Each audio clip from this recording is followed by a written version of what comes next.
What makes me happy now days.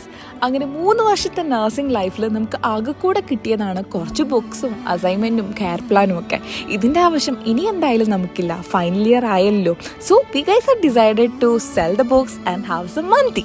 അങ്ങനെ മന്തി കഴിക്കാൻ വേണ്ടി പോയ കഥയാണ് കേട്ടോ ഇന്നത്തെ വീഡിയോ. അവർ രാവിലെ തന്നെ ഹോസ്റ്റലിൽ നിന്ന് ഇറങ്ങി ബുക്സൊക്കെ കൊണ്ടുപോയി വിറ്റിട്ട് എൻ്റെ അടുത്ത് വന്നിട്ടുണ്ടായിരുന്നു. ആ പൈസ കൊണ്ട് നമ്മൾ മന്തി കഴിക്കാൻ വേണ്ടി പോയി. എന്തായാലും വിറ്റ് കിട്ടിയതിലും അധികം എമൗണ്ട് ആയിട്ടുണ്ടായിരുന്നു bill. But we are so happy. ഇനി ഇതേപോലുള്ളൊരു മെമ്മറി ഉണ്ടാവുമെന്ന് ഐ ഡോണ്ട് തിങ്ക് സോ. കാരണം നമ്മുടെ കോളേജ് ലൈഫ് തീരാണ്.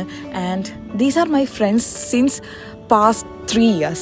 ഞാൻ ഹോസ്റ്റലിൽ വന്നപ്പോൾ മുതലുള്ള ഫ്രണ്ട്സാണ് ഇവർ രണ്ടാളും. കാരണം ഇതേപോലൊരു ഫ്രണ്ട്ഷിപ്പ് കിട്ടുക എന്നുള്ളത് that's not an easy task, പ്രത്യേകിച്ച് ഹോസ്റ്റലിലൊക്കെ നിൽക്കുമ്പം. And I am so lucky to have them in my life. അപ്പോൾ അത്രയേ ഉള്ളൂ ഇന്നത്തെ വീഡിയോ. ബൈ.